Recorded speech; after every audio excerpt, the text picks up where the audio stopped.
Hey, I'm Hannah Brooks. I'm in Nimbin for the Mardi Gras festival. It's pretty much a pot festival. It goes for a couple of days. This is the Friday. It's about to start. Usually Nimbin only has a couple of hundred residents in it, but over the weekend there's expected to be 10 to 12,000 people here. It's pretty weird already, and apparently it's going to get even weirder.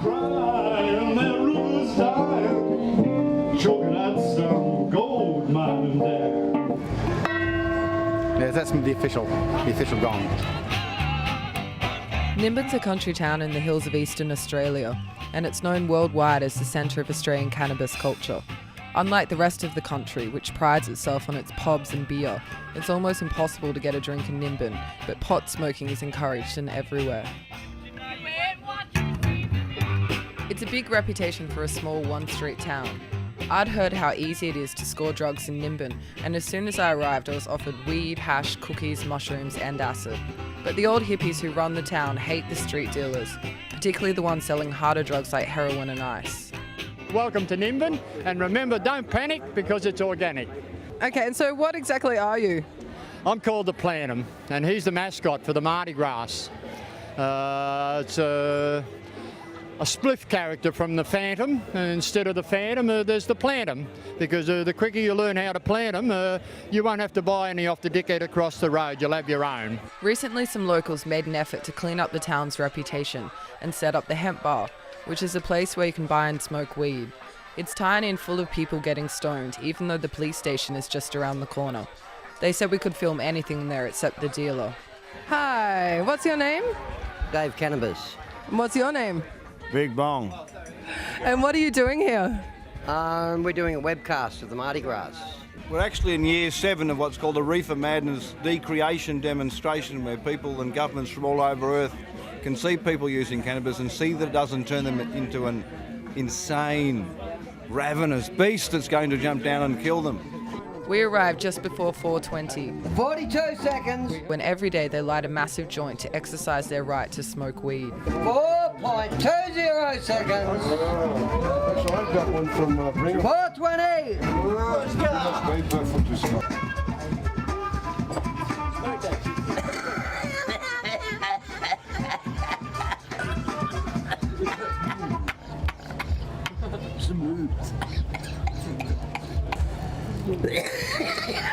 Every day for many, many years now, we've been doing this day in, day out.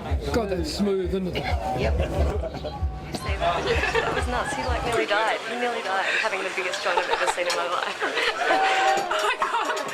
Your turn, Brady.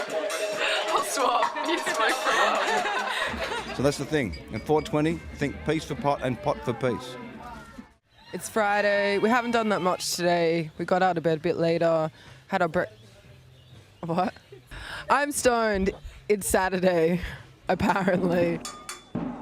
We've realised that Nimbin time runs different to the rest of Australia. It's very slow because everyone's fucking stoned all the time. Nothing's run on schedule. No one knows where anything is, and there's no one to ask.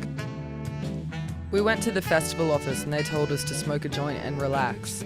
So we did, and then got talking to some of the locals, like the Goddess. And so why are you the Goddess?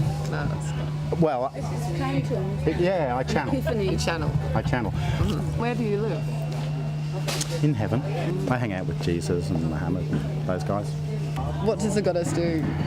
All the ceremonies, baptisms, weddings, exorcisms. The Goddess runs the Church of the Holy Smoke, which is a faith that promotes the use of cannabis. He's trying to get it officially recognised as a religion and holds services at the Hemp bar every Friday, where he lights a joint with a burning $100 note. So do people officially call themselves married to the Church of the Holy Smoke? Yes, married. Do you want to marry all of us into the church? Can you explain what that is? Technical term is goddess come, and it's used in the sacred marriage ceremony. What does it involve? I just rub a little bit of sacred ointment on their forehead and join them, make them one with the church. That's beautiful, girl. They've got a Butte magazine called Vice. I love it. Couldn't we get into that? I love it. I reckon I could write him a story straight away. Every last one of us is mad. Not that we all admit it. And in fact, it goes way beyond Nimbin. But if you're a bit madder than the other mad ones, right, you come here, you fit in. The sanier you are, the less likely you are to fit in. So behind all this Mardi Gras and this smoking, and behind that are people who keep it together. We don't smoke. And if they had a drink, it would be in moderation. Somehow the stoners and the straight people coexist.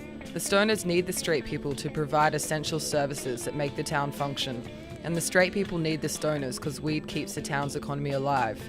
Everything in Nimbin in one way or another runs on green money. Set at that Billabong, 1837.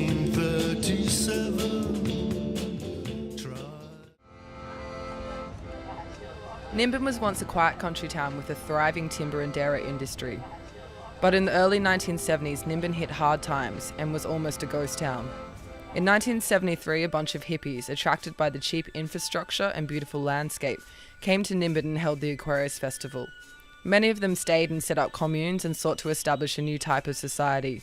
The hills surrounding the area also made it the perfect place to grow lots of weed. Nimbin and cannabis quickly became synonymous.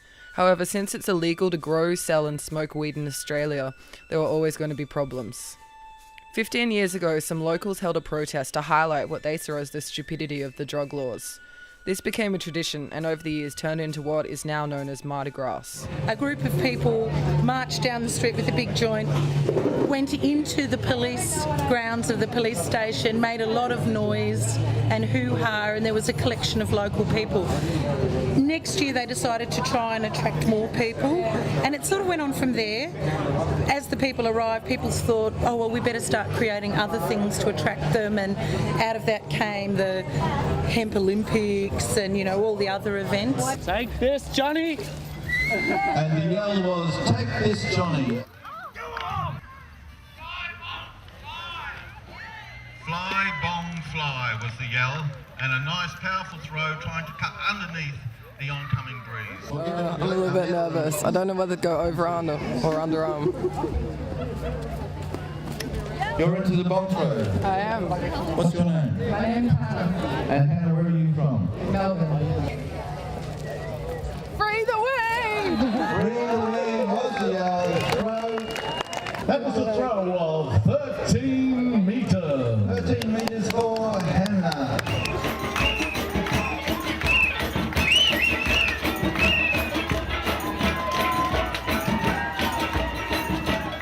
The purpose was to protest the drug laws. There was a realisation that our youth were being incarcerated, that health issues were not being addressed because of the criminalisation. Cannabis law reform.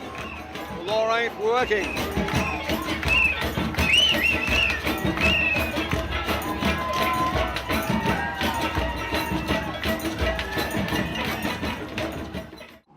Hello, how are you going? G'day. How are you going? Ran a breath test, I'm well. Sure. What are you checking for? Drugs with the dog? Yeah. Okay, we got a warrant for the drug dog, but just ran a breath test as well. There was quite a few police here last year, is that correct? That's correct. There was a substantial number of police last year. And why was that?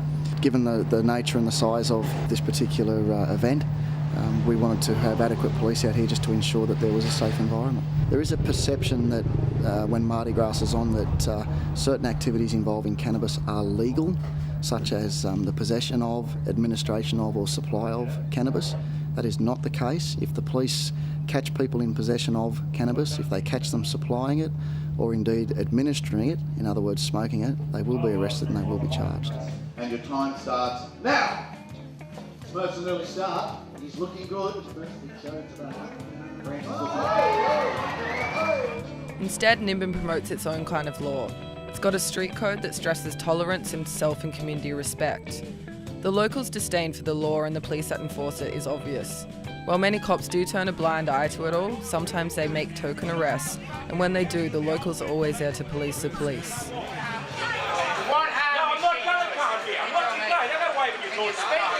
You should go out to the cops with all the munch vehicles. That's a drive for you guys. Happening now. With the introduction of saliva testing for drugs this year, the locals set up the Munch Van, which follows the cops around monitoring unfair Nimbin cannabis hype.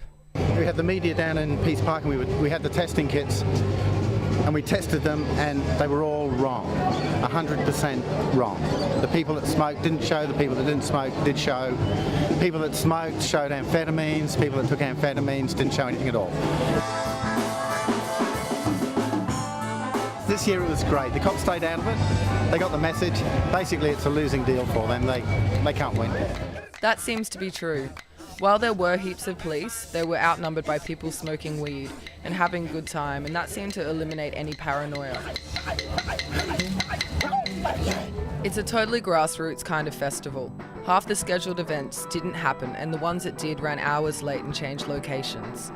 But no one seemed to notice, and if they did, they were way too stoned to care, and everyone agreed that this year's Mardi Gras was a success. The people of Nimbin see nothing wrong with smoking weed, and like Big Bong said, weed doesn't turn you into a crazy beast. Hearing kids in Nimbin say Happy Mardi Gras like they say Merry Christmas shows that their efforts to normalise pot are working. Basically, it's a normal thing. Bring it back to that. And I think, yeah, it does. I think it has done that. Successful. Mission accomplished. Wonder weed.